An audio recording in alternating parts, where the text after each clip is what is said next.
Mi nombre es Silvina. Nací en 1962, casi tipo con los Beatles. Les presento a Marcelo Piñeiro, que va a decir unas palabras.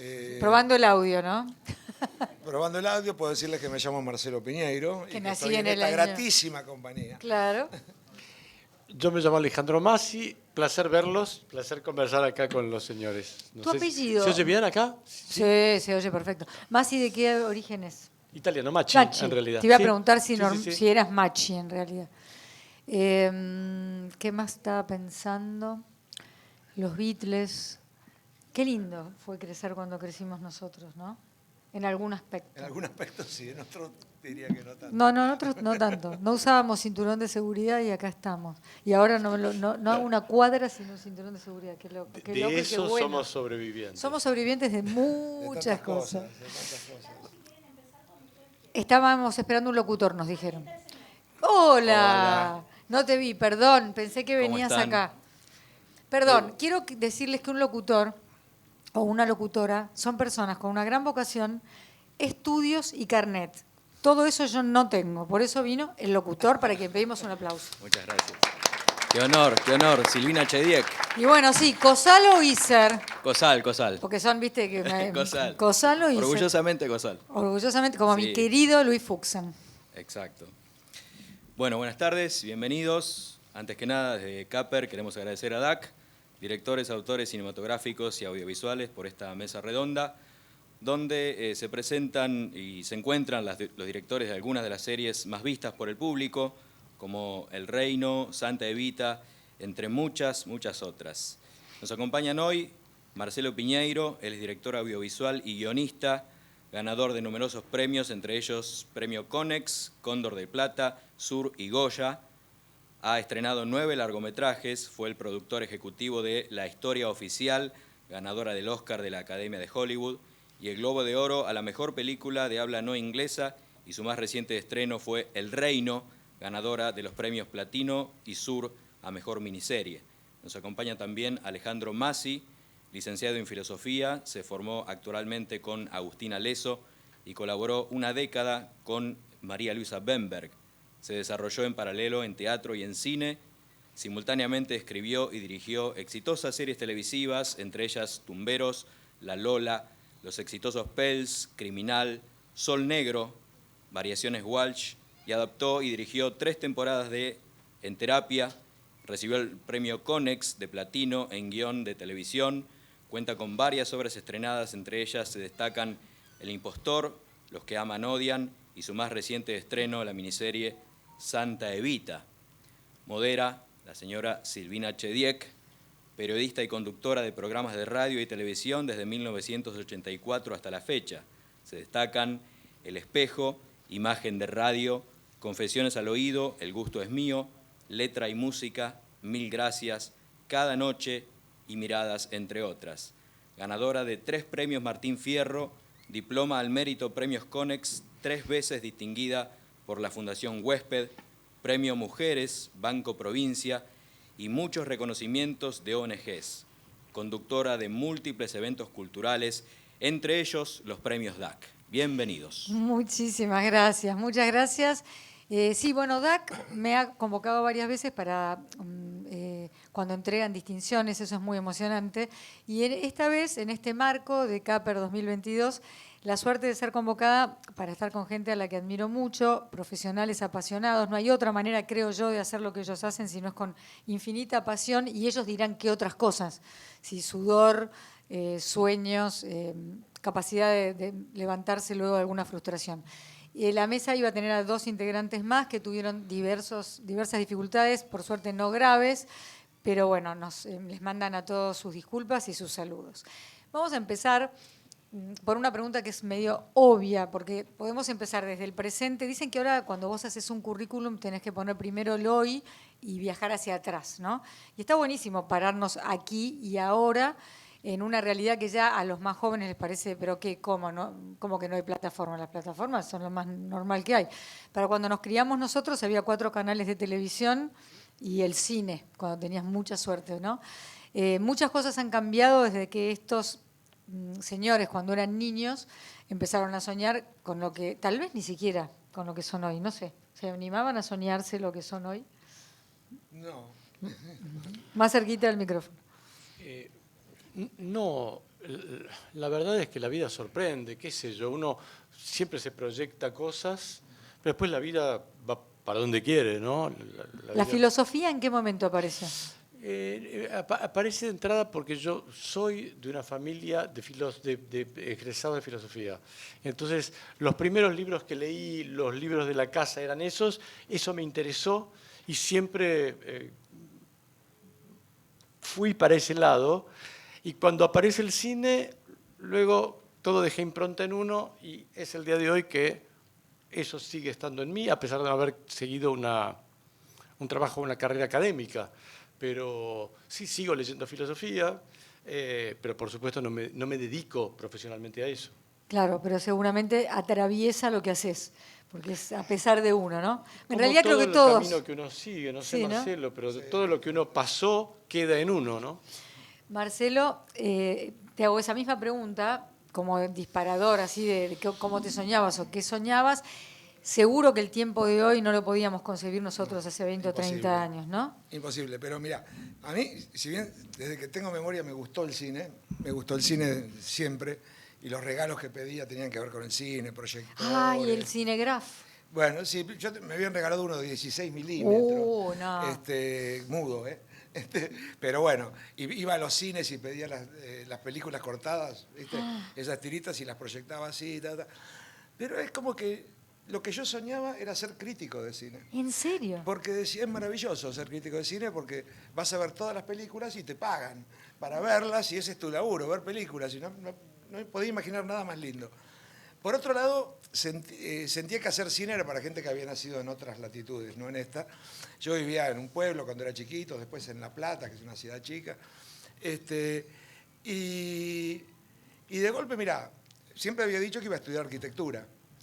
Y me había anotado, cuando terminé el colegio, estaba terminando el colegio, me anoté el curso de ingreso de arquitectura, y ahí escucho, viste, esas leyendas urbanas entre estudiantes que decían, pero en Visión echaron a Doberti, que era el mejor, entonces pero está dando clases en Bellas Artes, entonces hay que anotarse en Bellas Artes. Voy a Bellas Artes a anotarme para hacer Visión, y ahí me entero que hay una carrera de cine, que yo no sabía. Bueno, me enteré, quedaban todavía 2 días para inscribirse, me inscribí solamente en Visión, en plástica para hacer Visión. Voy al cine esa tarde con amigos, voy a ver El Conformista, me acuerdo, de la película de Bertolucci. Y cuando salimos, estábamos tomando un café y digo, me voy a anotar en cine, voy a estudiar cine. ¿Qué tanto te gustó la película? Me decían, no es eso. Es que sí, la película me dio como que mi vida tenía que jugarla allí, ¿no? Y ¿Cuántos años tenías para tener esa idea? 17. Él a los 17, Quinto mi vida año- la tenía que quinto año jugar del así. colegio. Me gustó ese. Y fui al día siguiente, me anoté en cine, hice el ingreso de arquitectura y de cine, pero ya arquitectura no entré, directamente entré a cine. ¿Y en la familia qué opinaron o creyeron durante un año que estudiabas arquitectura? Porque es la típica, ¿viste? No, en mi familia, como somos varios hermanos, Se distrajeron. no nos tomaban muy en serio ninguno. Y los demás eran muy serios, muy ordenados, y entonces no se preocuparon mucho.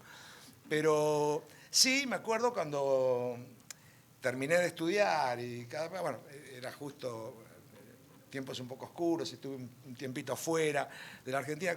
En un momento me dicen, bueno, de algo tendrás que vivir, ¿no? De nosotros. Y yo me ganaba la vida igual sacando fotos y ese tipo de cosas, ¿no? Pero ahí fue que, bueno, un profesor hacía una película, un largometraje, Barney Finn. Sí, Oscar. Y me enteré que estaba buscando alumnos para meritorios, había más meritorios que... Meritorio es un rol que trabaja gratis, digamos, porque se está formando. Y bueno, hablé con él y me dijo que sí, que desde ya. Y entré como meritorio, me vine a vivir a Buenos Aires entonces. Y a partir de ahí terminó esa peli y dije, bueno, yo la verdad que quiero hacer esto. Y entonces me puse a buscar trabajo, conseguí trabajo en una productora de publicidad, la de Luis Puenzo. La de Luis Puenzo, que antes de hacer La Historia Oficial era uno de los más renombrados directores de cine publicitario. Exacto. Y bueno, y ahí estuve trabajando. Nada menos que en La Historia Oficial, ¿no? Llegué Con lo a que La Historia significaba. Oficial, Claro, no por lo que luego pasa, porque por supuesto que hay que mencionar lo del Oscar, ¿verdad? Cuando nuestra querida Norma Leandro, inolvidable esa escena, abre el sobre y es esa. God bless you. Si no podía creer, vestida divina. Pero eso es el, digamos, Ese es el final, eso es eso- el final. En esos años filmar la historia oficial tiene que haber sido Claro. tremendamente Mirá, movilizante. éramos un grupo muy activos, muy jóvenes casi todos, 20 y poquísimos, y muy locos por el cine. En la Argentina de la dictadura, donde el cine que se hacía en Argentina estaba, salvo excepciones, las de María Luisa Bember, las de Aristarain, Eran de entretenimiento. lo demás, pero aparte en términos estrictos de cine, de lenguaje, qué sé yo, eran como el grado cero de escritura, ¿no? Entonces no era una cosa muy estimulante tampoco, no era un lugar donde uno podía poner el deseo. Claro. Y claro. la publicidad, uno podía jugar a cosas formales, muy atractivas de yo, pero la verdad no estabas contando más que el shampoo. Sí, sí. Entonces había una frustración en nosotros que no la expresábamos ni la teníamos clara. Yo me acuerdo juntarme con amigos a escribir guiones que sabíamos que eran para películas que jamás filmaríamos. Claro. Y juntarnos también ahí en un estudio que teníamos en la oficina, a ver películas, etc. Y de pronto cayó Alberto Fischerman Sí. como segundo director a Cinemanía. Alberto Fischerman es un director que de algún modo encarnó una de las movidas del cine argentino de los 60, muy de vanguardia. Una película de él era una leyenda, que era Players versus Ángeles Caídos, que yo no había visto, pero que sabía, había leído, había escuchado hablar, etc. Y Alberto de algún modo trajo el virus del cine, o sea, hizo que entráramos todos en una insatisfacción horrible con lo que estábamos haciendo y que necesitábamos más. Me acuerdo que en esa época se estrena en teatro La Mala Sangre, con una pieza de Griselda Gambaro, que la estrenaban Lautaro Murúa, Soledad Silveira, Patricia Contreras. Me acuerdo ir a verla y volver a decirle a Alberto, Alberto, hay que hacer esta película, sí o sí, vamos a hablar con Griselda Gambaro, con la productora de la obra, todos querían hacerla, después por otros motivos no se hizo, pero ya había entrado la productora al germen del cine. Puenzo entonces dice, yo también quiero hacer una película, Marcelo, papá. Viene una mañana, me cuenta lo que iba a ser la historia oficial, muy el germen, en el café de la esquina, y dice, ¿qué te parece? Le digo, por Dios, Luis, hagámosla. Luis dice, mirá, yo la conozco a Ida Bornik, ¿qué te parece? Y le digo, no, bueno, sí. Fuimos a verla, Aida inmediatamente se entusiasma y se suma. Un ser extraordinario. Y bueno, y ahí ya, yo te diría, ahí sí sentí que mi vida encontraba un punto de inflexión, ¿no? Porque Del por que el no había sentido, regreso. ¿no? O sea, era lo que estoy sintiendo mientras hablas, ¿no? Lo que resuena en mí mientras hablas. Una cosa es la pasión por contar una historia, por los planos, por el corte, por lo que fuere, y otra es a todo eso darle el verdadero sentido y contenido. Y que todo fuera junto, que no fueran cosas escindidas, que no era que lo importante era lo que íbamos a contar, pero que, bueno, lo hacíamos como podíamos, sino que también la forma es importante, porque la forma forma parte de lo que estás contando. Exacto. Es una sola cosa. Entonces, eso era lo que pudimos hacer en la historia oficial, y era algo que realmente yo sentía que no me iba a pasar en la vida. Que era el sexo con amor. El sexo con amor, tal cual, era eso. Y aparte estabas enamoradísimo, enamoradísimo, como descubriendo el amor. Y bueno, eso sí, yo siento que en mi vida sí fue un punto de no retorno, de saber que es posible.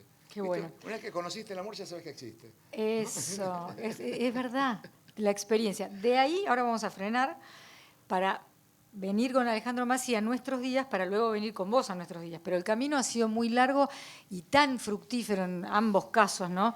Tenemos tanto de qué agarrarnos, frases que han quedado para toda la vida de pelis de ustedes, bueno, músicas.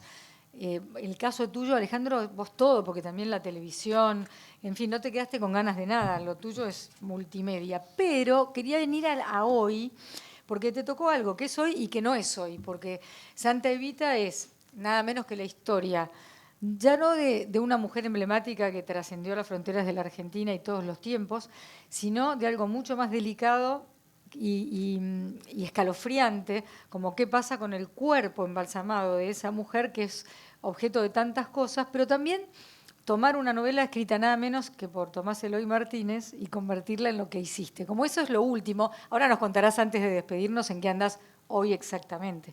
Pero háblanos de Santa Evita. Mirá, yo la novela la había, como muchos quizá de ustedes o nosotros, yo la había leído la novela, el 95, que es cuando se editó. Nunca en la vida me imaginé que yo iba a estar alguna vez detrás de una adaptación, un pasaje a lo audiovisual. Una novela extraordinaria, una de las grandes novelas argentinas, que en su época derivó muchas veces con el proyecto de ser película. En esa época era pre-miniserie. Entonces se compraron incluso en Estados Unidos. Yo sabía por Oscar Kramer que los derechos los tenía Babenco, los tuvo. Tampoco pudo remontar financieramente era una película cara de hacer, que requería movimientos internacionales, se pensó en inglés, no se pudo. O sea que la gente compraba las opciones de los derechos y las opciones se vencían. Hasta que finalmente surge este proyecto primero en Fox, luego en Disney, cuando Disney toma Fox, y quien desarrolla inicialmente toda la adaptación de los libros con Marcela Gerti y Pamela Rementería es Rodrigo García, que es también quien me convoca a mí. Y a partir de ahí empezamos a trabajar muy complejo. Con mucha investigación, por ¿no? muchos sentidos. Primero que, obviamente, más allá de lo que Evita pueda significar a nivel global, para nosotros argentinos Evita está en todas las calles hoy. Entonces no es lo mismo. Al mismo tiempo Evita se iba a estrenar en Europa, en Estados Unidos, en Asia, en Latinoamérica a la vez. Muy complicado de... Por otro lado también es una novela. Todo el tiempo, Claro, eso te iba de hecho, a he preguntar. leído pronto así en medios diciendo, Evita no dijo eso, Evita no hizo eso. Es que en realidad no es una biopic, como se dice hoy, digamos, en un sentido. No es un documental. No, es una novela. Es una novela basada en una investigación de hechos históricos, pero después a la libre creatividad de Tomás Eloy Martínez y muy basado en... Él también era periodista. Sí, eso te iba a decir, que además era periodista. Entonces hizo bueno, aparte además escribió la novela de Perón, escribió las memorias del general. Él se dedicó mucho a investigar sobre el peronismo y a entrevistar a Perón. Pero la verdad es que, bueno, a partir de todo esto empezamos a trabajar. Fue también muy rico para mí todo el diálogo permanente con Rodrigo, porque Rodrigo no es argentino. ¿Es mexicano, Rodrigo? Él es colombiano educado en México. Okay. Él es como un mexicano, pero nacido en Colombia. Y ahora vive hace 30 años en Los Ángeles. Es decir, bueno, en fin. Está bien. Pero de alguna manera es nada argentino. Claro. Y por supuesto conocía a su padre, García Márquez, era muy amigo de Tomás Eloy Martínez, conocía toda la novela, conocía todo eso. Pero bueno, Eva, Les y Perón, mucho más alejados.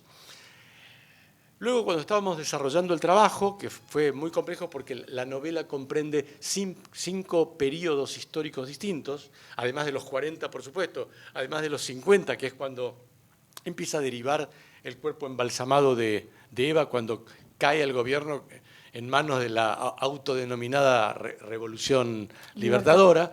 Bueno, pero aparte esto en los años 30, en los años 20, cuando Eva era mucho más joven, y en los años 70, cuando el personaje, que es un personaje ficticio o un poco ficticio, que encarna Diego Velázquez, que se llama Mariano Vázquez, que es una especie de Socias de Tomás Eloy Martínez. Porque la novela, el cuento, el relato, está escrito en primera persona. Y ahí era un tema porque Tomás Eloy Martínez cuenta su investigación. Entonces, ¿cómo hacer esto? Entonces se decide incluir un periodista que pone en marcha todo el cuento. En el medio, cuando estábamos en plena preproducción, enloquecidos con todo esto, sobreviene la pandemia. Ay, Dios. Pero vos no te quedaste muy quietito. Y se para todo. Disney decide parar todo, no a mí, no a Mercedes Alfonsín, no a algunos, al Chango Monti, Beatriz Di Benedetto, vestuarista, directora de fotografía, por supuesto, directora de arte. Todos nosotros seguimos con Mercedes Alfonsín, nos reuníamos a diario, tratando de articular con el equipo de locaciones. No podíamos salir de scouting a buscar locaciones, los veíamos por fotos y empezamos a armar el proyecto y a discutirlo y a leer durante un año, se posterga un año. ¿Ese año da para repensar cosas? Completamente, se repensó el proyecto, completamente. La verdad es que para mí Santa Evita, además de un proyecto muy querido, es un proyecto que me permitió cosas que yo no sé si algún otro proyecto alguna vez me lo va a permitir, en los términos en que nosotros trabajamos en la Argentina, que fue un año de lecturas, un año de discusiones, un año de investigación, un año de ver imágenes, de negar, de poner, de privilegiar y de echar por tierra otras cosas. Fue muy útil, eso está filmado, eso está en la serie, digamos, de un modo u otro, eso está ahí, se modificó mucho la serie por eso. ¿Cuántos capítulos? Son 7 episodios de ficción y hay lo que se llama como el behind the scenes, digamos, no es making of exactamente, pero hay un capítulo adicional sobre... Son los que a mí más me gustan, no es que más me gustan, pero no nunca me pierdo eso, porque uno quiere saber. Hay gente que por ahí prefiere ni enterarse, a mí me parece que eso es muy rico. Pero son 7 episodios. Obviamente la novela es gigante y esos 7 episodios también son una parte de la novela. ¿Y qué pero la novela es gigantesca. ¿Y qué pasaba si esto, Ale, te lo hubieran pedido hace 20 años para que fuese una película? Esto porque estoy medio obligada a preguntar un par de cosas que son las que nos reúnen hoy, porque si no me voy a ir de tema y en realidad un poquito tenemos que decir qué pasó o qué va pasando a medida que las plataformas encargan, piden, o no sé, alguien va y les propone estas miniseries. Además, los capítulos no son siempre el mismo largo, no son la misma cantidad de capítulos. Todo esto es muy variable, pero no es lo mismo que hacer un largo. No, y también cambió la época. Yo creo que estamos, a ver, me interesa que lo conversemos entre todos, pero yo creo que estamos en un periodo de transición. Creo que las plataformas ahora han pasado a un primer plano en un sentido. Creo que la pandemia ha contribuido. Muchísimo. Porque, a ver, todo el mundo tenía en un momento, pre-pandemia, todo el mundo tenía al menos Netflix. Había otras, ¿no? Pero Netflix, básicamente, lo popular era eso. Y después de la pandemia, la gente se acostumbró a incorporar 4, 5 plataformas. También creo que va a haber que tener políticas de incentivo del cine, porque hay tendencias culturales que se van mutando y el cine se perjudica en un sentido, porque de pronto la gente comprar un televisor enorme y muy bueno no es tan caro, o se puede comprar en cuotas, tener un buen sillón y una buena copa, cosas que de pronto el cine no permite, y la gente ve en su casa muy, muy, muy bien, y tiene cuando llega a la casa de pronto 4.000, 5.000 títulos para elegir, es decir, muchísimas veces más de lo que podría... Es decir, realmente creo que apareció una estructura competitiva muy, muy dura para el cine, más allá de que yo creo que los que amamos el cine, uno piensa la experiencia social del cine, la pantalla a la que no puede ponérsele pausa, que uno no puede ir a la heladera, ni al baño, ni a no sé qué, a buscarse no sé qué, ni parar para... Que no hay recursividad. No es decir, me distraje, la pongo de vuelta. El cine es el cine, si uno va y mira derecho. El hecho de pronto de ir con amigos, irse a comer, a discutir. Digo, hay un montón de cosas que el cine propone que esto no propone. Pero bueno, nada, culturalmente ha habido una modificación. O sea, respondiendo a la pregunta, las cosas están cambiando. No estamos en un periodo de modificación porque no sabemos si esto es la definitiva. Hoy aparece esto muy fuertemente. También nosotros somos argentinos y esto es también... El cine siempre es un arte en crisis, un arte difícil. De pronto las plataformas han proliferado el trabajo, entonces de pronto todos estamos haciendo algo que se empalma con lo otro y con lo anterior, y se llenó de proyectos y se llena de trabajo, lo cual también es maravilloso.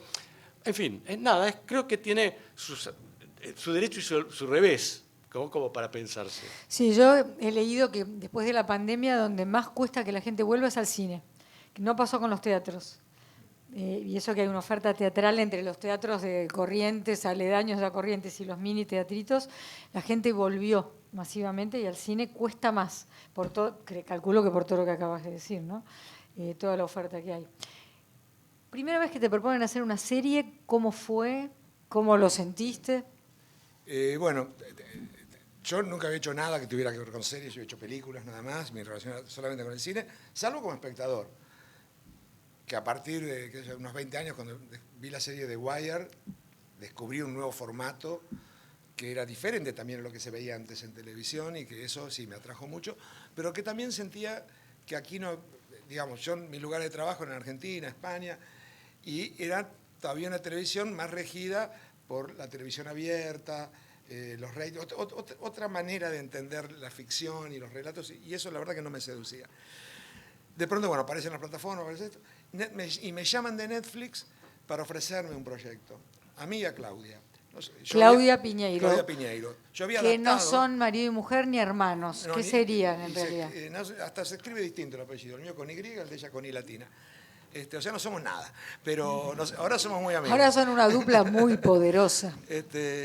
Y yo había adaptado una novela de Claudia, Las viudas de los jueves, Sí. pero la adaptación no la había hecho con ella, la había hecho con Marcelo Figueras. Ah. O sea que nunca habíamos trabajado juntos. Pero bueno, nos llaman de Netflix para proponernos hacer una serie sobre Las viudas de los jueves. Yo dije, no, yo ya la hice, la verdad que volver sobre el tema no tengo ganas. Y Claudia dijo, mire, si quieren le vendo los derechos, pero yo no me voy a involucrar, yo ya también lo que te voy a decir ahí.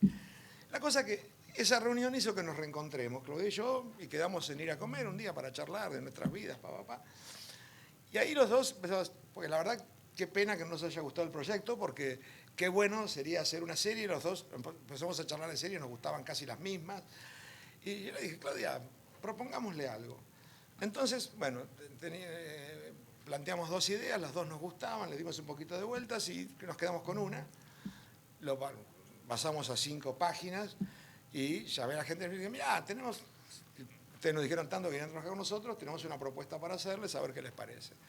Se las mando, me habían pasado 4 horas de que había puesto send al correo, que me llama y dice, queremos ir adelante con este proyecto, vamos a juntarnos, tenemos que firmar contratos, etc. Y dije, esperen, como habrán leído bien, el tema es un tanto controversial, puede generar, y yo, viste, uno tiene conceptos que en las empresas multinacionales no van a querer y el jugarse. marketing y que si vamos a empezar después a limar los bordes, ahorrémonos el trabajo, pensemos en una comedia romántica, y ahí no hay bordes que limar, pero porque dicen, no, Marcelo, queremos trabajar con ustedes, nos gusta así y nos gusta que sea controversial. Maravilla, firmamos los contratos y yo le dije a Claudia, esto que nos dicen, vamos a ver, pero tenemos que estar juntos como bloque para no... Para no claudicar, Claro. para que no te la pasteuricen. Y bueno, y la verdad que nunca pasó. Nunca pasó. Nosotros, ninguno de los dos, o sea, Claudia había participado de algunos equipos de guionistas de tiras diarias, pero nunca había participado en nada de una serie. O sea, entonces, sí fuimos juntos medio descubriendo hasta la estructura, que la conocíamos intuitivamente, pero es muy diferente la estructura de una película. Muy, muy diferente. Es totalmente otra manera de pensar el relato. De pensar la presentación de personajes, las tramas paralelas, es totalmente otra cosa, que lo fuimos medio descubriendo y en ese sentido sí, la apoyatura de Netflix estuvo muy buena, porque el ida y vuelta que tuvimos con ellos tuvo que ver en esto, casi en el manejo del instrumento, ¿no es cierto? O sea, entonces realmente tuvimos muy buenas charlas en cuanto a lo que hacía a la estructura dramática de cada capítulo de la serie en su conjunto, etcétera, etcétera. Ahí el ida y vuelta estuvo muy bueno, fue muy positivo para nosotros y lo siento muy creativo. Terminado la escritura, la primera versión de los guiones, ellos pensaban que yo tenía una productora, en general, hay muchos directores que tienen productora, no es mi caso, nunca quise tenerla, no quiero Mira, cuando arranqué decía, yo no quiero, al poner la cámara, pensar, si ponerla 2 metros más adelante me cuesta 10 pesos menos. Eso quiero que no esté en mi cabeza. Yo quiero pensar que tengo que poner la cámara donde se me canta, que pensar la historia. Y me gusta tener alguien con quien pelearme y defender posiciones, porque siento que me hace crecer. Estimula. Me hace crecer y hace crecer el proyecto. Alguien razonable, obviamente, no. Y entonces, bueno, nos ponemos a ver y nos pareció que KIS era la mejor productora para ir adelante con el proyecto. Y felizmente ellos se enamoraron del proyecto también, lo hicieron muy propio. Y bueno, el proyecto se puso en marcha. Ahí a mí eso de chusma nada más. El casting, ¿quién lo lleva adelante? Siempre hay un director o directora de casting, pero Hay un director de ustedes casting. ya soñaban a Peretti, a Los nombres Mecha. principales en realidad estaban en la lista de deseos que teníamos con Claudia cuando escribíamos. Viste, yo toda la vida al escribir le pones caras a los personajes, inclusive hasta para pensar, viste, cuando vos decís lo está haciendo tal, te ayuda a pensar cómo entra a un lugar, viste, cómo se mueve, te ayuda a pensar la escena. Entonces, a veces te digo, lo que me pongo en la cabeza es que Marlon Brando, que claramente está muerto y no puede ser parte del elenco, pero que te ayuda a pensar. En este caso, la verdad que Peretti, Mercedes, estuvieron muy desde el inicio en nuestras cabezas y nos causaba mucha gracia pensar, che, mira, imagínate, escribieron, lee imagínatela por Mercedes y por Diego. ¡Wow! Buenísimo, taca, taca. Pero obviamente no teníamos la menor idea. Y eso después depende de una negociación de Netflix con ellos, por ejemplo. Bueno, en este caso de la productora, que es quien los llama y llega a un acuerdo. Por lo que sé, fue sencillísimo, ¿no? Ellos se quisieron prender, digamos. Sí, todo el elenco, la verdad, se quiso prender muy rápido y fue todo muy bien. Y lo mismo, bueno, ya con la segunda temporada, bueno, mucho más fácil. ¿Cómo va eso? No, muy bien, estamos... mira, mañana tengo que entregar la edición del último capítulo. Y quiere decir que ya el resto están entregados, aprobados y todo bien. Y estoy muy contento. A mí también, por neófito en el tema, cuando Netflix y las productores iban viendo los capítulos que entregábamos de la primera temporada, y todos decían, bueno, ya tenemos que ponernos a pensar en la segunda. Yo decía, bueno, vamos a ver. La verdad que era muy remiso a eso, porque sentía que era muy difícil salir de la fórmula del más de lo mismo, y para mí más de lo mismo es menos de lo mismo. Entonces, ¿para qué hacerlo? Mejor dejarlo así. Pero de golpe, cuando la serie se estrena y empieza una devolución muy fuerte que empezamos a recibir, claro, esto nos encendió muchas cosas a Claudia y a mí, y se nos ocurrió un modo, una idea para lo que había que hacer, que la planteamos entusiasmo inmediatamente, y ahí, bueno, nos pusimos a escribir como locos, lo escribimos en 3 meses, los guiones, y inmediatamente se puso en producción. Estábamos ya a finales de diciembre ya en producción, todavía entregando los últimos guiones. Y bueno, nos pusimos a filmar en febrero, terminamos en julio, digamos, todavía estamos editando, o sea, está todo caliente todavía. ¿Tenés idea de cuánta gente vio la primera temporada? No, esas cifras, ¿te interesa? yo la verdad que no mucho. O sea, no mucho. Sí, me gusta saberlo, pero no pero no estás pendiente. No estoy pendiente. Y te digo un cierto alivio con el cine. No tenés otro camino. O sea, te llegan las cifras, tiene que ver con que la película siga la semana que viene. Ay, sí, si la primera semana no es buena. Y con todas esas cosas, ¿viste? Entonces, estás pendiente y yo tengo la suerte que en general me ha ido muy bien en los cines, pero igual es medio tortuoso. Acá, que estás tan relajado, yo por lo menos he estado tan relajado, decía, bueno, ya nos enteraremos, ¿qué me importa? Y después, bueno, sí, sé que la serie fue muy vista aquí en Argentina, en toda Latinoamérica, en varios países europeos fue muy vista en países como Corea, como Japón, pero porque me lo dicen en Netflix, pero cifras concretas no tengo, ¿no? Alejandro, estaba pensando la misma pregunta o todo lo que él dijo, lo que quieras sumar o lo que reflexiones sobre tu trabajo, pero hace un ratito que hablabas de Mercedes Alfonsín, que algunos sabrán que es una gran profesional de lo suyo, tuvieron el desafío de las épocas, ¿no? Qué difícil debe ser eso, no solamente de hacer creíble y bien minucioso, sino que van y vienen todo el tiempo, ¿no? Eso Sí. en la cabeza del que lo dirige y eso cómo funciona. No, bueno, uno piensa, uno inevitablemente piensa en el espectador, en que el espectador puede articular el relato y comprometerse en él y no marearse y no quedar como expulsado por la ida y vuelta de esta No investigación. confundirse. Claro, no confundirse y no perder interés, digamos, Claro. en el cuento. Pero bueno, nada, a ver, a mí la investigación de época me apasiona muchísimo. Me parece que cuando uno hace época, uno de alguna manera hace una creación total, que es decir, hace la ficción y tiene que inventar la época, porque hay épocas que uno conoce de una manera pero no de otra. En el caso de Eva, para tomar algo muy ligado a esta serie, uno tiene mucho de la Eva pública, pero la Eva a puertas cerradas no sabemos. No sabemos cómo funcionaba, no sabemos cómo era, no sabemos qué decía, ni cómo se conducía. Podemos sospecharlo, pero bueno, eso es una apuesta. Entonces, creo que para eso hay que estudiar. La pandemia sirvió muchísimo, me dediqué a todo lo que conocía relativamente en forma superficial, a leerlo y a saberlo y a hablar con historiadores, porque obviamente hay paredes y paredes de historias del peronismo. ¿Por dónde entrar? Bueno, me involucré con historiadores del peronismo, historiadores argentinos. Bueno, lecturas, hasta que uno empieza, cuando uno lee, en realidad siempre es un poco esquizo el proceso. Uno lee y de pronto uno empieza a tener una opinión de uno que no proviene exactamente de lo que uno leyó, sino de lo que decantó en uno. Es un proceso raro, que de pronto un día uno se despierta y uno dice, esto tiene que haber sido así. No sé si fue así, pero uno se convence y después la psicosis del director que uno dice, es así. Es así y uno puede discutir con alguien y ganar una discusión. No sé si uno tiene tanta razón, pero uno, para dirigir, Yo te iba a decir, es me necesario. pongo en el lugar de... A mí no me han tenido que dirigir mucho, salvo hice cameos y pavadas, alguna cosita en teatro, pero me imagino que en cine, si vos no confías en tu director y tu director no parece seguro de lo que te está pidiendo, es lo mismo que estar a la deriva.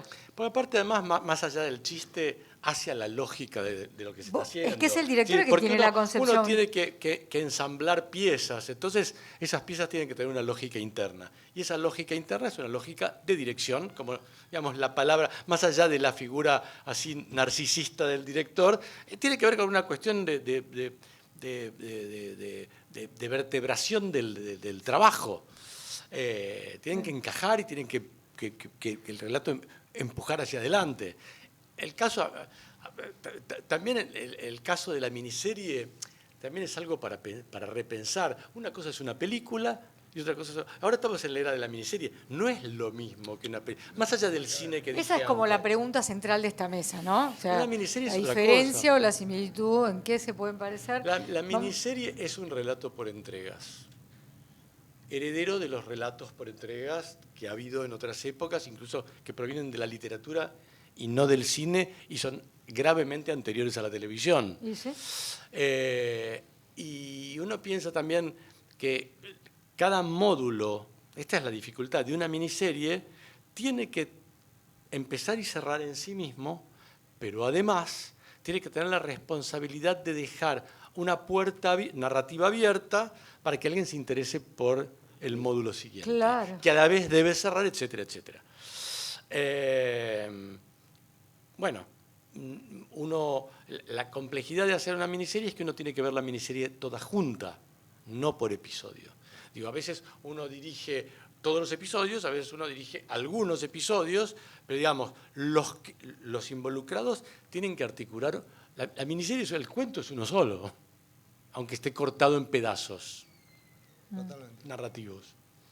Estaba pensando en determinadas adicciones nuevas, ¿no? Como nos puede pasar cuando arrancamos a ver una miniserie, cuando la entregan toda junta, y dices, ay, ¿cómo hago para frenar, ¿no? Para dosificármela como público, y cómo algunas plataformas realmente las dosifican. Entonces yo me acuerdo de cuando mi hijo era el único que tenía un HBO, creo que era, entonces Game of Thrones, venían a casa a comer un plástico que se llama cheddar, porque es de plástico, porque cada vez que lo querías limpiar después era como con una espátula, pero era el lugar donde se podía ver algo que era como cuando yo quería ver Rolando Rivas Taxista y era muy chica, quiero que sepan que era muy chica. Tenía 10 años y en casa no había problema con quedarte, vos hablaba de las entregas, ¿no? Despierta a las 10 de la noche a ver qué se le había ocurrido a Migré, que le iba a pasar a Mónica Helguera Paz con Rolando Rivas, y había desesperación. Lo volví a ver hace no muchos años con un hijo que en ese momento tendría 20, no sé. Y sin embargo, cuando nos las entregan todo junto, nosotros tenemos, creo yo, ¿no? El deber de tratar de dosificarlas, pero también la posibilidad de pescar el estado de ánimo de ustedes si no los hicieron al mismo tiempo. Yo quiero saber en cuánto tiempo de verdad hacen todos los capítulos, desde el primero hasta el último de esos 7, 8, 6 o los que fueren. Porque no están ustedes igual. A lo mejor una película se hace en 6, 8 semanas. ¿De rodaje, decís? Sí, sí, sí. No, de rodaje, que yo, sí, se ¿Es puede hacer en parecido? 6 semanas, 10 semanas, yo he hecho películas de 12 semanas. ¿Pero se parece en eso a las miniseries? Yo te diría, Una cosa así, otra no, claro. claro, yo lo que te diría es, en términos de estructura narrativa, es muy diferente una serie de una película. Muy, muy diferente. Es muy diferente. Cómo se piensa, cómo se escribe, cómo se va planteando lo que estás contando. Creo yo, inclusive, el tipo de historia es diferente. En el día a día del hacerla, de fabricarla, digamos, es muy parecido. Yo te diría, yo no noto mayor diferencia, ni en la preproducción, ni en el rodaje. El rodaje es más largo, por ende es más cansador, tenés que tener mejor salud y estado físico. Y en la postproducción lo mismo, yo no noto diferencia alguna. Te diría, los tiempos son... yo en una película, de pronto filmo de guión, ha sido un modo medio brutal, pero 1,5 páginas por día, y en una serie filmo 3. ¿No? O sea, el tiempo es más apretado, más exigente, pero a la medida que vos lo tengas craneado, que lo vas a hacer así, no creo que no hay problema. Hay método, digamos. Hay método. Es muy diferente la narrativa. Es muy diferente la narrativa. Esto que decía recién Alejandro, es la estructura del capítulo y la estructura del total de la serie. Y el caso, por ejemplo, mío del Reino, que éramos 2 directores, bueno, nosotros, con Miguel Coan nos conocemos desde siempre. Miguel fue asistente mío mucho tiempo. Y entonces, sí, pudimos hacer, para mí el modo que se va a hacer, que es la preproducción, hacerla juntos, todo el tema de ensayo con los actores, etcétera, cuando se van tomando muchas decisiones dramáticas, hacerlo juntos, independientemente si la escena que estamos ensayando era un capítulo mío, un capítulo de él.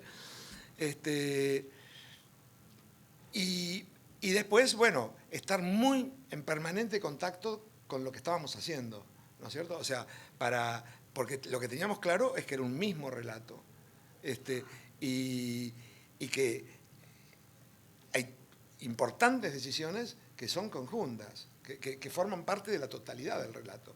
Después sí, hay otras cosas que no, que pueden formar parte del propio capítulo, pero hay una estética, digamos, no solo en lo dramático, o sea, hasta en lo estético hay decisiones que son de la serie, ¿no es cierto? Entonces, pero yo te diría, en eso es muy parecido. Es muy diferente después sí saber cómo la va a ver el público. Una película, más allá de que el público termine viendo en un celular, uno la piensa para la sala de cine. Y por ende, la película dura 2 horas, 2 horas y media, pero vos decís, el tipito se sentó, le apagaron las luces, empezó la película, y a no ser que se haya aburrido y se haya levantado, se queda hasta el final. Y es una experiencia totalmente inmersiva en una sala. Una serie vos sabés que nadie la va a ver en una sala, pues no se va a dar en una sala, por ende la van a ver en su casa.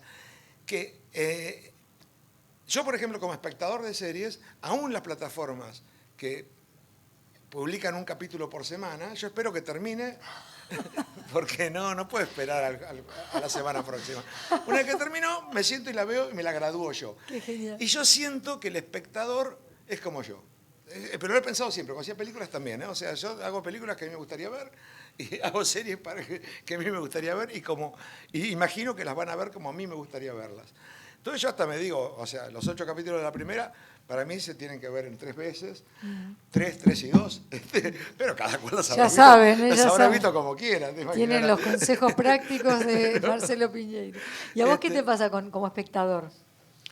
Me Porque pasa vos algo bastante viste parecido. El Reino, ¿cómo la viste? No, yo no veo de a un capítulo. No puedo. Veo de a más de a un capítulo. Somos iguales.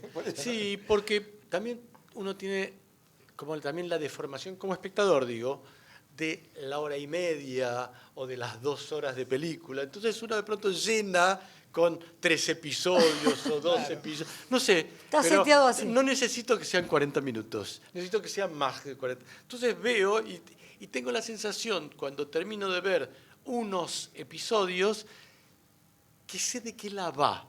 Porque hay algo muy difícil en el trabajo nuestro que es 2 cosas que no están ni en el libro ni en nada, que son el concepto, que tiene que ver con algo que decía Marcelo recién, decir, podemos ser varios, pero el concepto tiene que ser uno solo. ¿Qué es el concepto? No alcanza para esta conversación para decir qué es el concepto de una serie. Y luego, otro punto que para mí es muy, muy importante y que el público lo lee de manera subliminal, no directa, si tendría que dedicarse a reflexionar, tercera lectura, quizá ni siquiera segunda, es el tono. ¿Cuál es el tono? ¿Cuál es el concepto?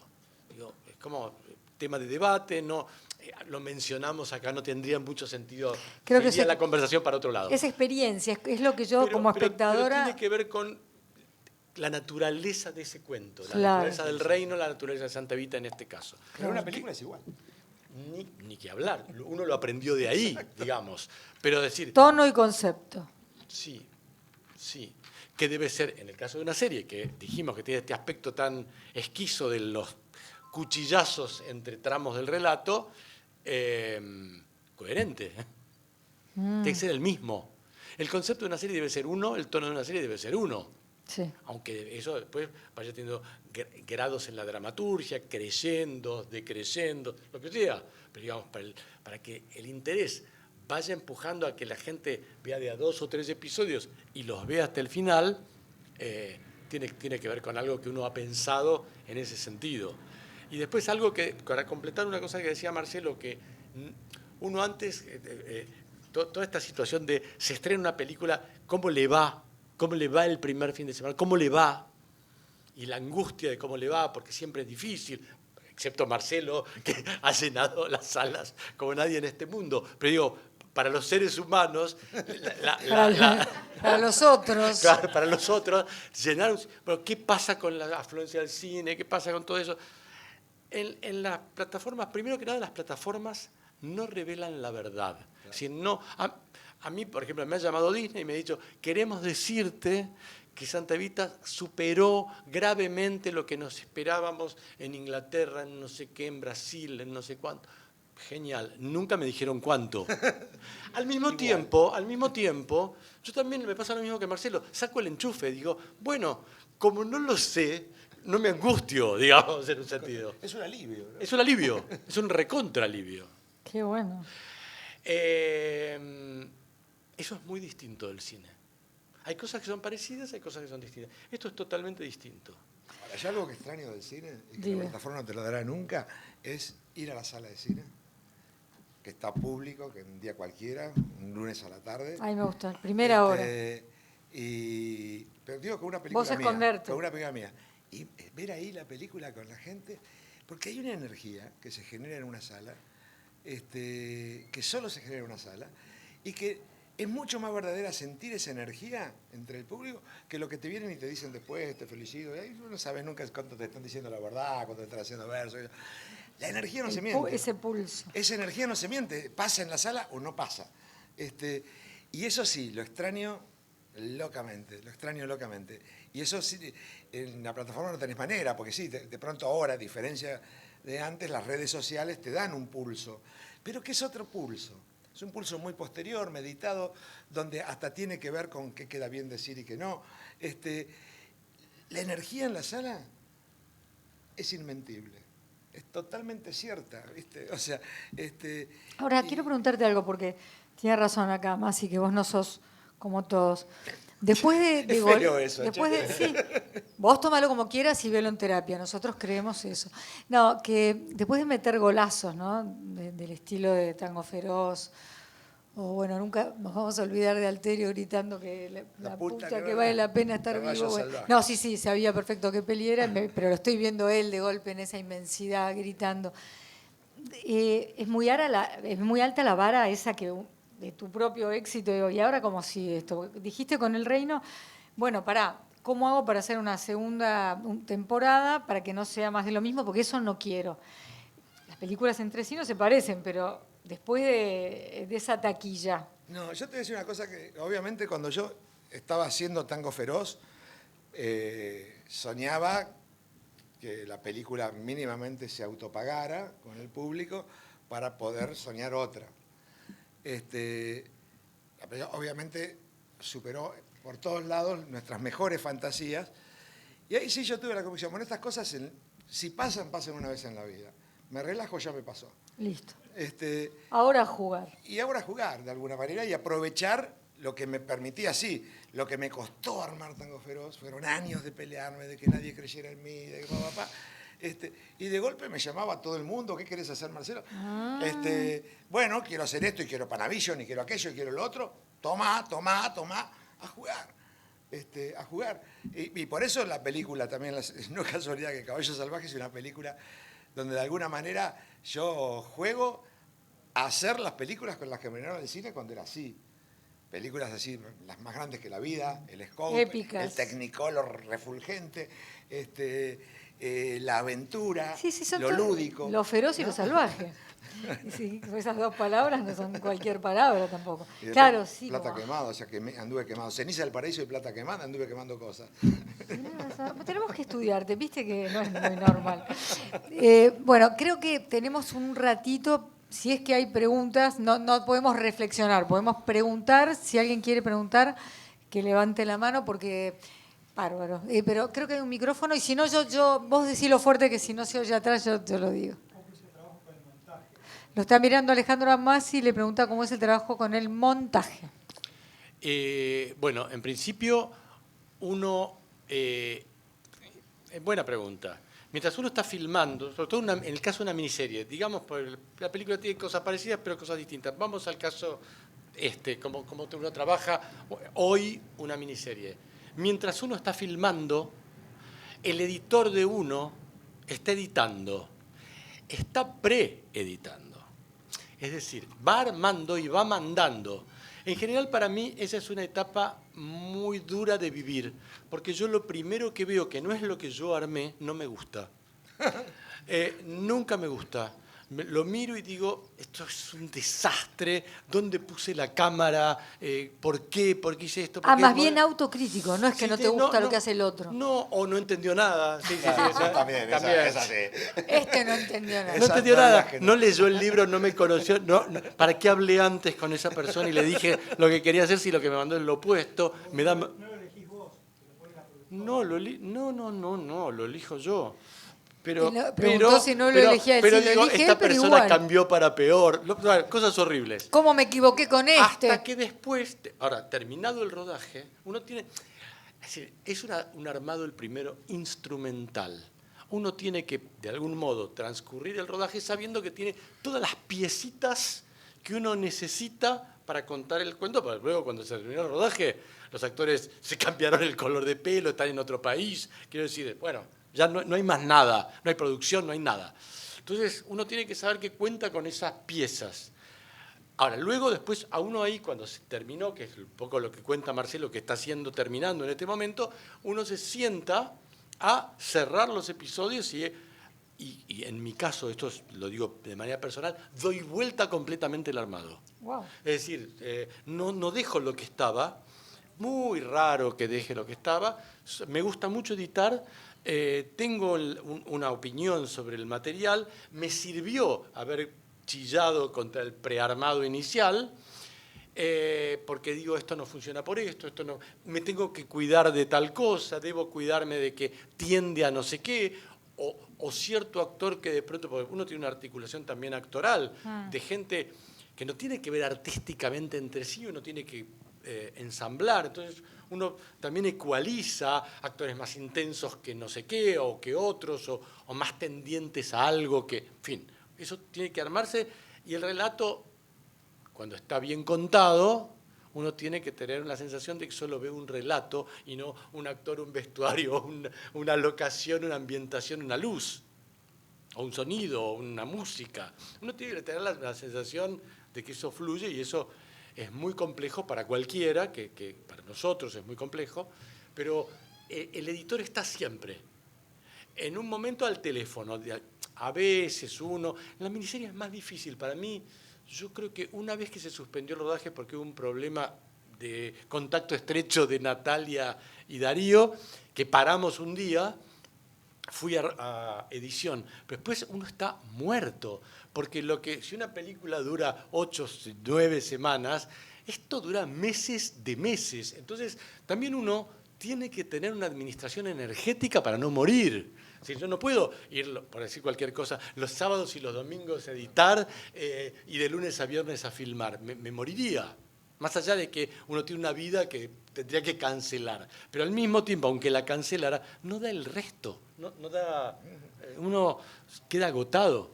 Entonces, uno se maneja con esta estructura previa y luego uno se siente a editar en el periodo último. Que por supuesto está pautado, que además siempre es poco, porque uno está pautado con la plataforma, con la productora. Es decir, no es que uno dice, bueno, me siento a crear en la edición por los próximos 6 meses. De ninguna manera. Hay un fixture pegado en la pared que uno mira, trata de no mirar, porque obviamente hay que aprovechar muchísimo el tiempo, hay que entregar. En fin, nada, es muy, muy distinto una película. ¿Vos querés decir algo del montaje? No, es muy parecido, o sea, yo no lo siento tan diferente de una película, es lo único. Yo lo vivo muy parecido. También en una película el editor va haciendo armados provisorios a medida que se va filmando. En mi experiencia, como somos 2 directores en la serie, vos fuiste más solo. Claro.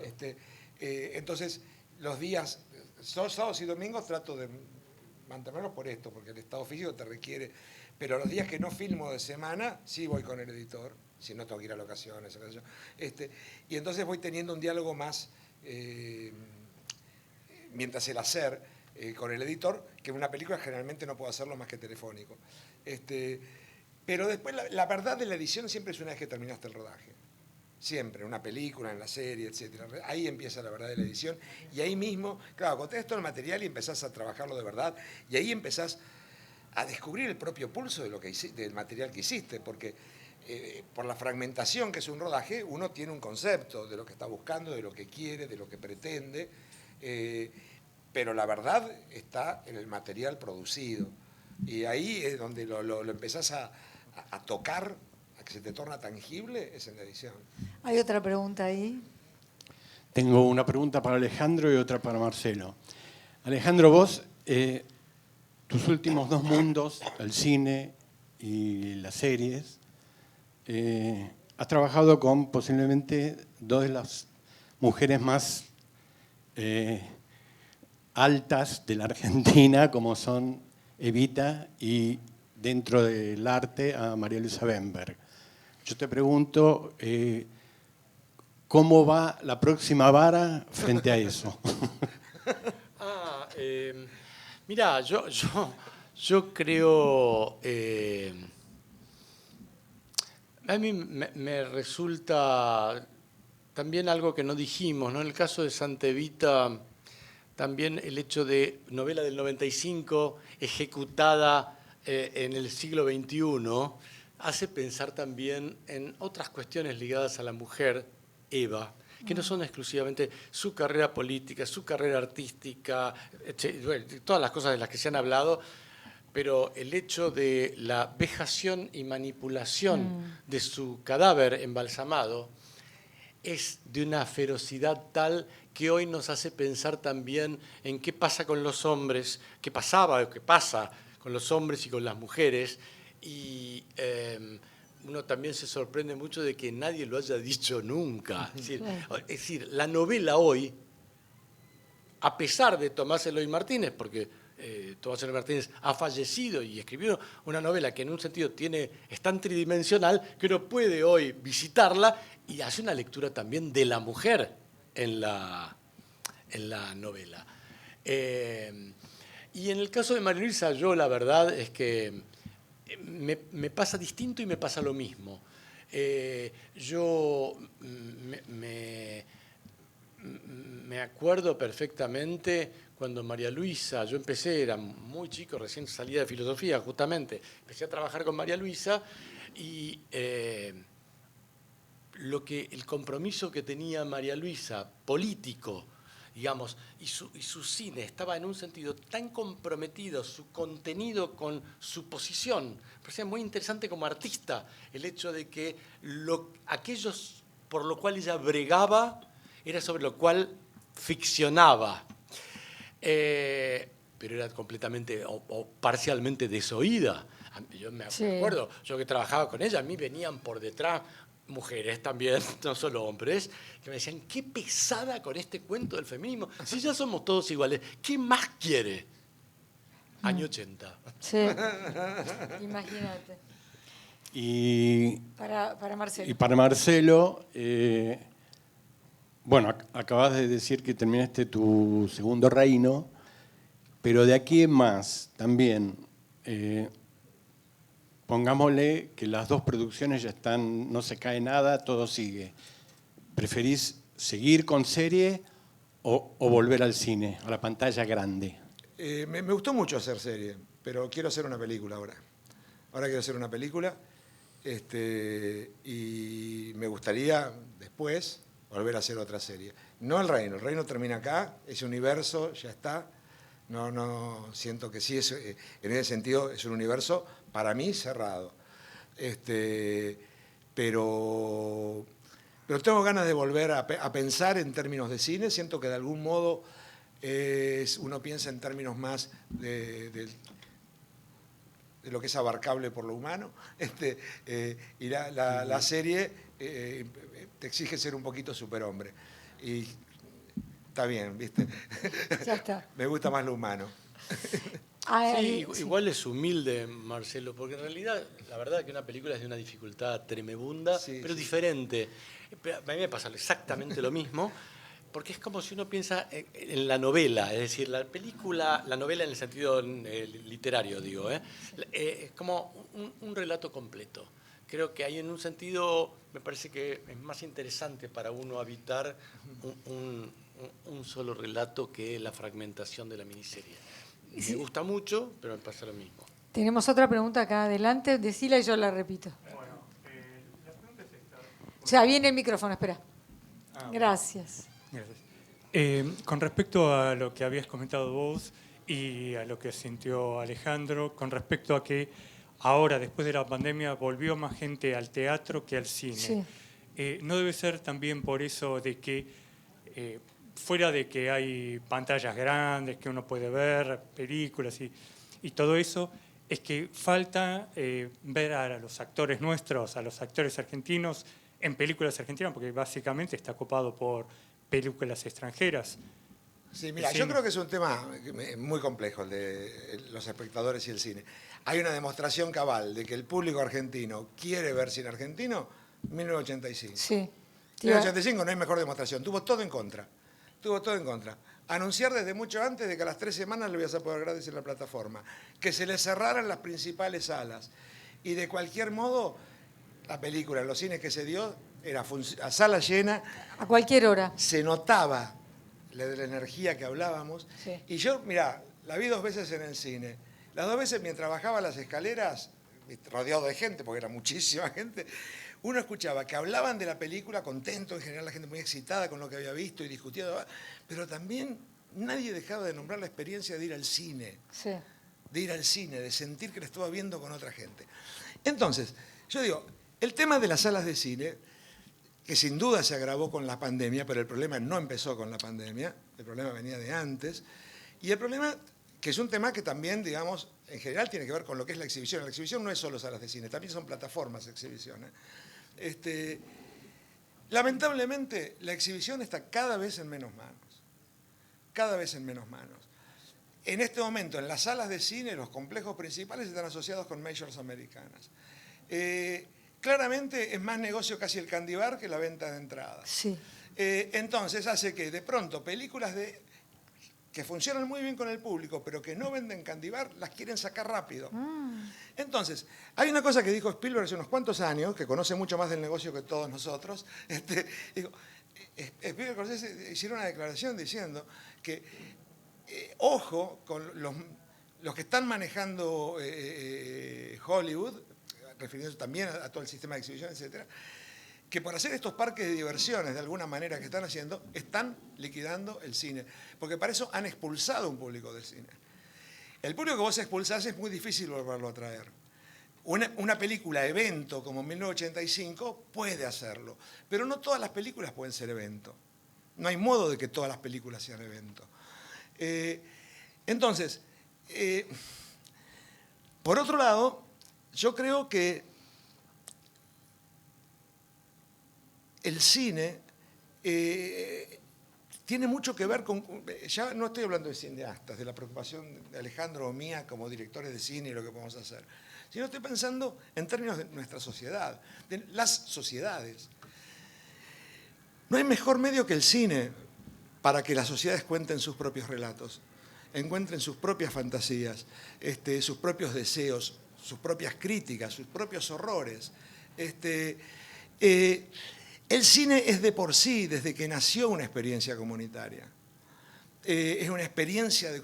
Porque el teatro, en ese sentido, que también tiene mucho de eso, pero es siempre mucho más restringido, no hay manera de hacer 50 salas en simultáneo, digamos. Es esa sala, es esa noche, esa experiencia.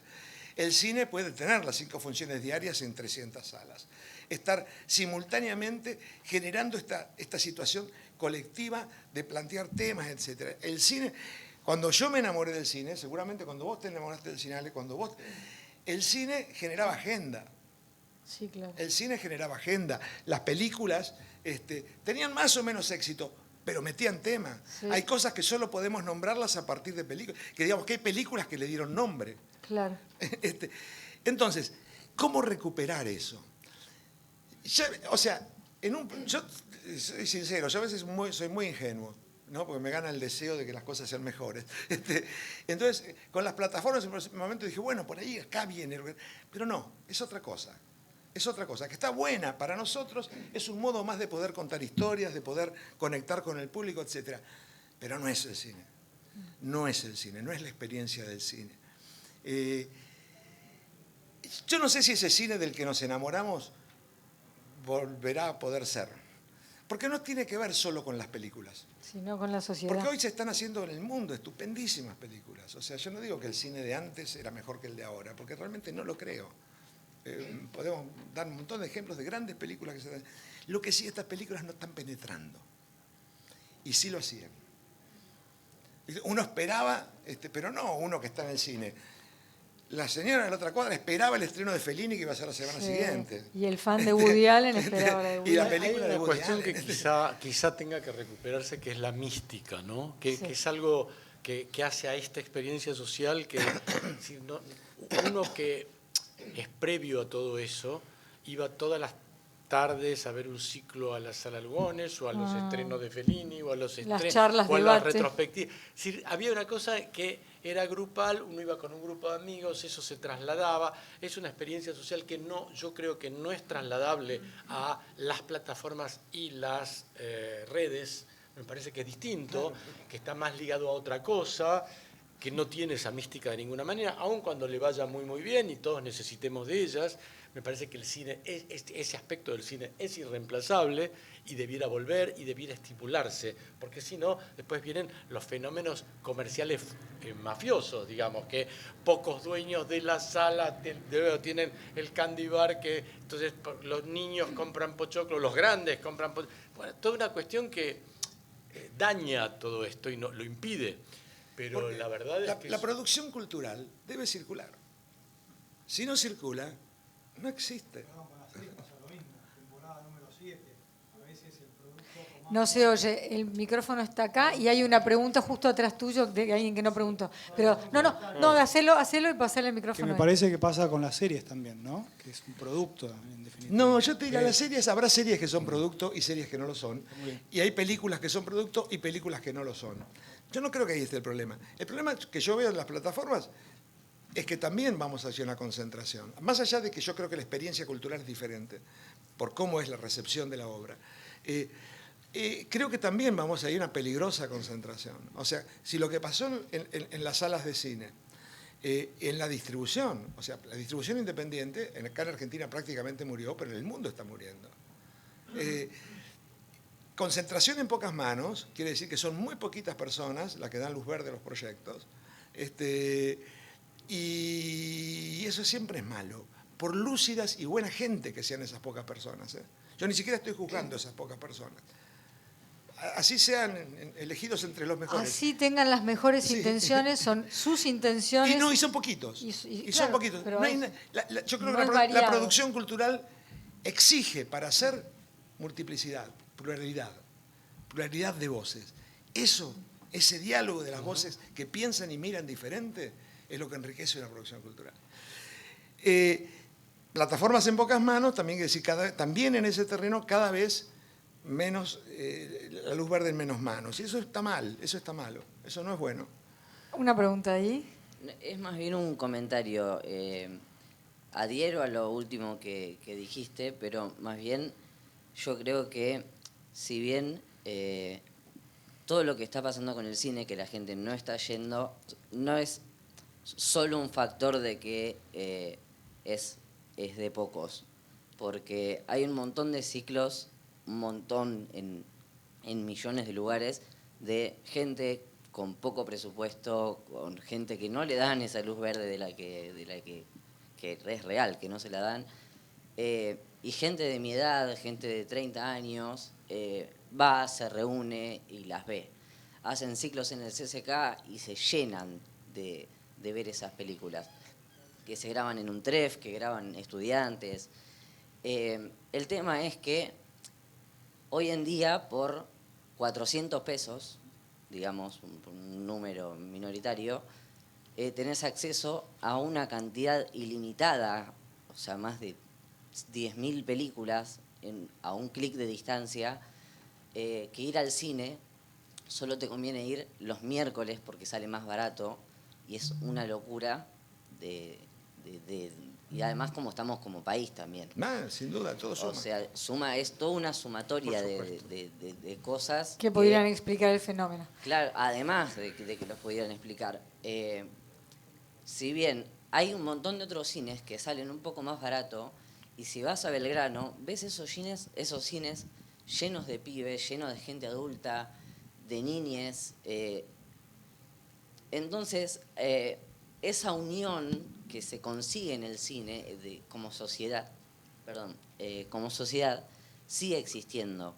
Y estaría buenísimo que se siga fomentando y estaría buenísimo que haya más gente de ese puñado que le dé más luz verde a esta gente que no tiene ni recursos, ni contactos, ni... Mira, yo si hay algo, por eso decía que a veces me siento un poco ingenuo, pero si hay algo en lo que creo es en el futuro. Y si hay algo que estoy seguro, que cada generación ha encontrado su modo, ha encontrado su camino, y que de pronto, yo desde la generación en que estoy, hay cosas que hoy están sucediendo, que no estoy ni enterado, o que no las entiendo, aunque esté enterado. Y en ese sentido, yo, si bien en ciertos aspectos puedo hacer un panorama un poco, no sé si pesimista, pero sí poco esperanzado respecto al futuro, por lo menos al futuro de las cosas que yo conozco, que no son las únicas, yo creo que, sin duda, mira, si yo pienso, cuando yo tenía 20 años y estudiaba cine, estábamos todo el año haciendo cosas para juntar dinero, para poder hacer un corto en 16 milímetros, todo el grupo, a fin de año. Claro, pero yo creo que hoy es mucho más accesible. Por la Yo creo que hoy tecnología, hasta ¿no? con el celu, si vos tenés algo que contar, la tecnología ha facilitado las Se cosas. democratizó bastante. Exactamente.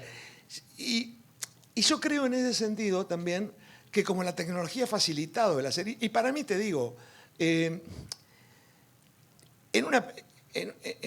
un cineasta o en alguien, un realizador audiovisual, que es una palabra que está más de moda ahora, lo único que importa es su mirada. Después, si cuentan con mayores medios o menores medios, pero lo único que importa es su mirada. Si no tiene mirada, todos los medios no son nada. Y si la tiene, va a expresarse, aunque sea con un celular, va a encontrar que... Entonces, la tecnología... Claro, pero de pronto, eso es lo que yo lamento. Lo que yo lamento es que las salas estén tan cerradas. A mí, por ejemplo, me pasa, el otro día veía una película argentina que se está por estrenar, que me encantó, y yo decía, qué pena, porque seguramente no la va a ir a ver nadie. Y es una película que en la época en que yo empecé a hacer cine, era una película que hubiera podido tener la posibilidad de encontrar su público.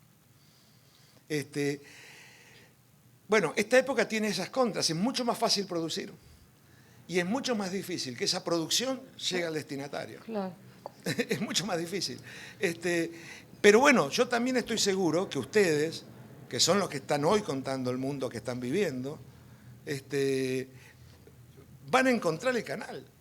Van a encontrar el canal. Estoy seguro, porque yo insisto, creo que la humanidad no se suicida, y estoy seguro que no hay humanidad posible sin producción cultural, sin producción artística. Si por ende la expresión de los deseos, de las fantasías, de los temores en una forma. Y yo apuesto seriamente a eso. Sí hago un diagnóstico, hay cosas que no me gusta cómo van. Hay cosas, a mí en general creo que esto que hablábamos de la concentración no me gusta. En lo cultural, pero tampoco me gusta en lo económico. O sea, creo que en todo lo que nos está jodiendo por todos lados eso. Y es algo que yo creo que, bueno, que de alguna manera vamos a tener que reaccionar y encontrar que tenemos que volver a la multiplicidad. Sí, hay algo, disculpa, hay algo que también hicieron un comentario los tres, y es que ven un capítulo y automáticamente quieren ver otro, y automáticamente quieren ver otro, y es como esa necesidad compulsiva, no solo de ustedes, sino que es cultural, de que tenemos al alcance el esperar a que salga todo para ver los capítulos enteros, la serie entera, y terminás esa y automáticamente querés empezar otra, porque sabés que hay otra.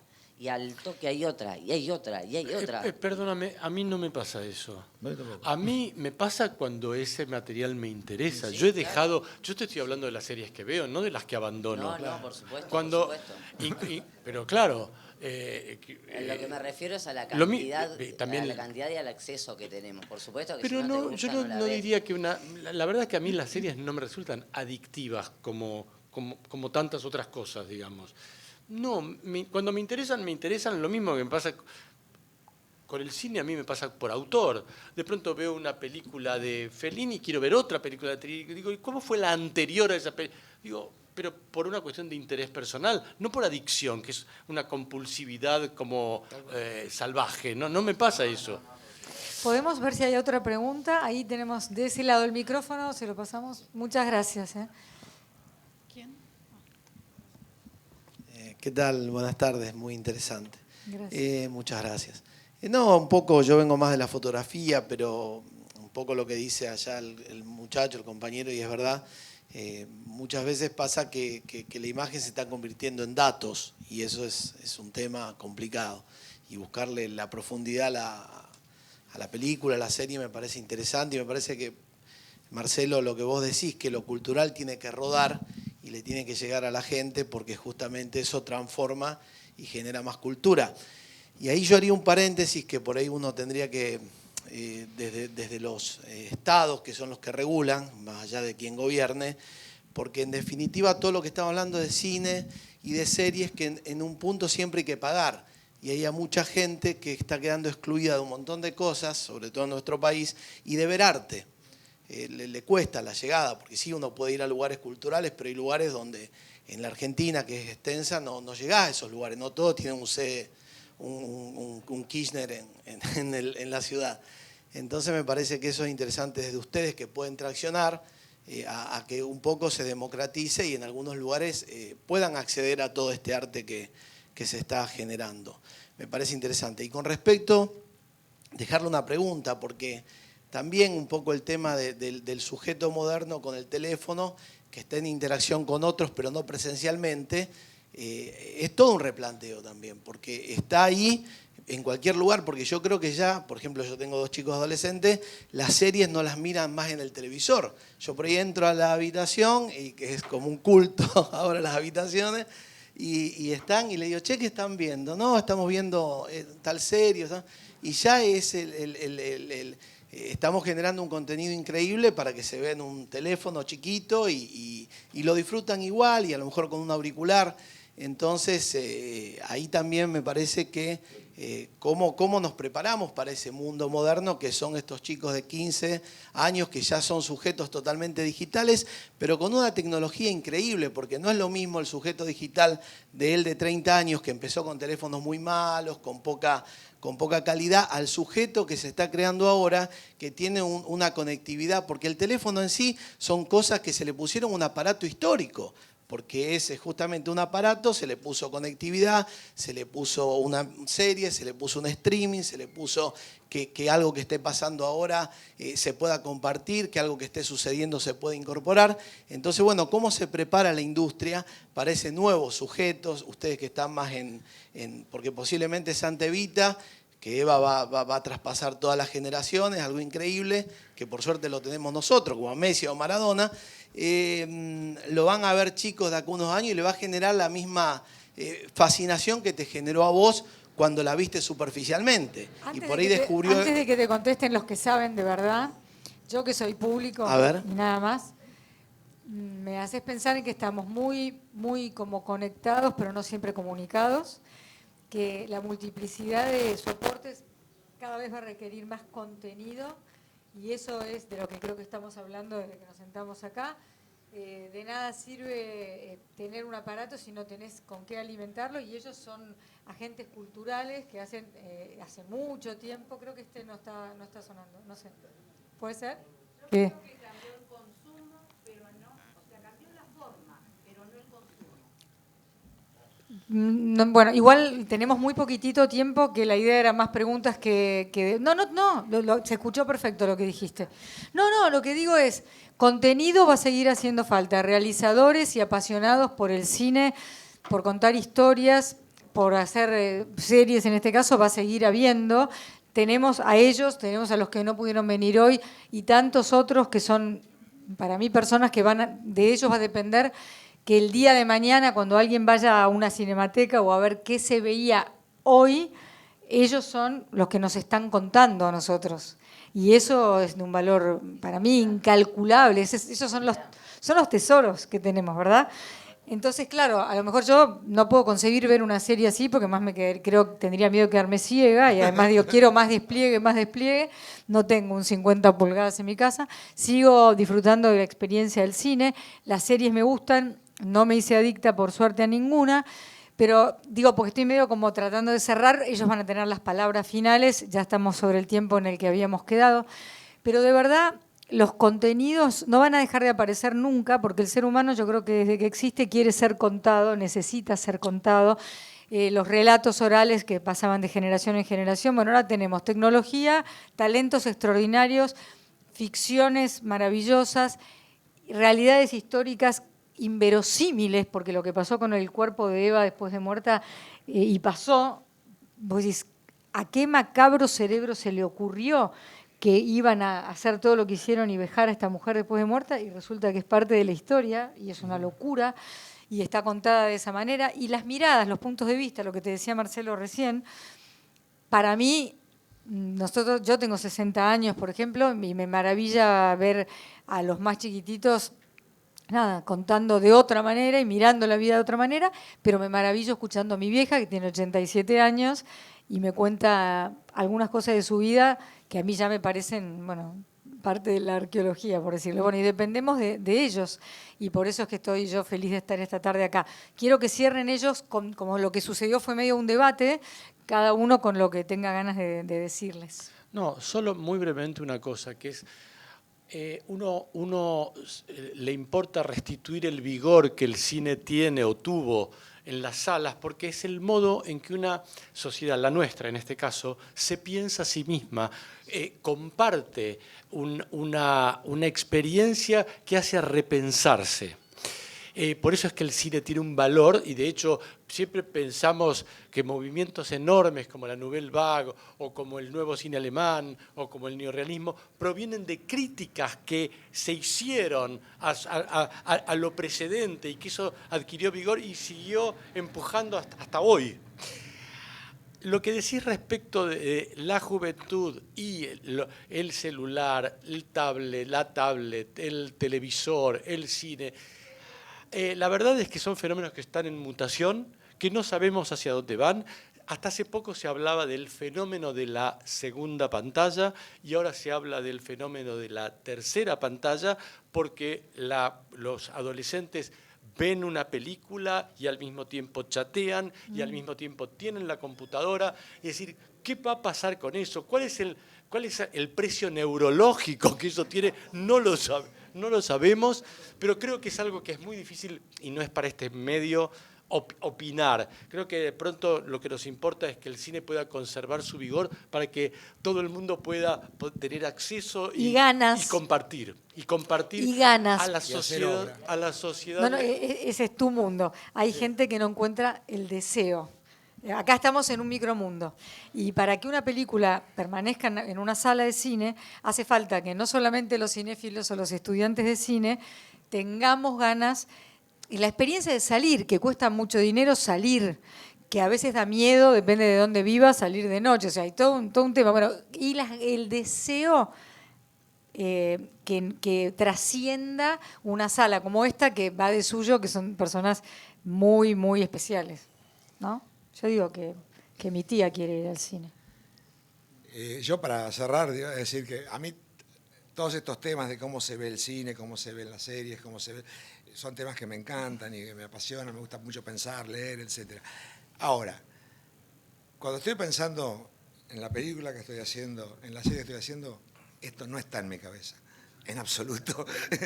En ese sentido, es más un diálogo totalmente mano a mano con alguien que no sé de dónde sale, que es...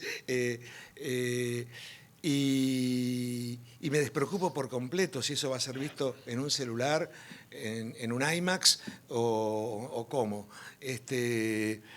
Porque la verdad me importan otras cosas. Y yo, que me gusta las pantallas grandes, etcétera, pero sé que en definitiva, yo la primera vez que vi El Gato Pardo, la vi en televisión, blanco y negro, pantalla cuadrada y doblada. Igual me emocionó. Claro. Igual me conmovió, igual. Entonces digo, sí, todo está bien. Ahora, cuando hay mirada, cuando hay algo que decir, eso encontrará el modo de llegar. Tratemos, sí, de no ponerle tantos obstáculos a las voces de nuestros creadores, entre esas voces y el público. Yo termino con una pregunta. Si uno quisiera pasar una de las series que están haciendo ustedes o hacen en una sala de cine, ¿se podría? Sí.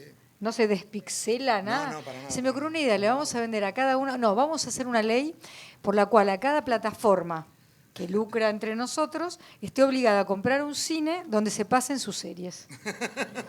No es mala. Me gustó, Porque ¿qué les cuesta? Si son re millonarios. Compran la sala, ¿viste cuando se está por cerrar un cine? No, lo tiene que comprar Netflix. Este lo compra HBO Max, este lo compra Disney. ¿No les cuesta nada? Pero bueno, ¿y si la multinacional está obligada a que la sala que vos decís que está vacía se llene? Bueno, ¿eh? que se me había ocurrido una idea que me pasa cada 3 años. Después la mejoramos, la tomamos y después la Bueno, se las dejo. Ale, ¿vos qué estás haciendo exactamente ahora? Porque este señor se va corriendo a editar. Estoy escribiendo un largometraje y una miniserie. ¿Se puede contar alguito de eso? ¿Es todo muy secreto? No puedo decir mucho por el momento. Bueno, en el próximo encuentro cuando hacemos lo de la ley.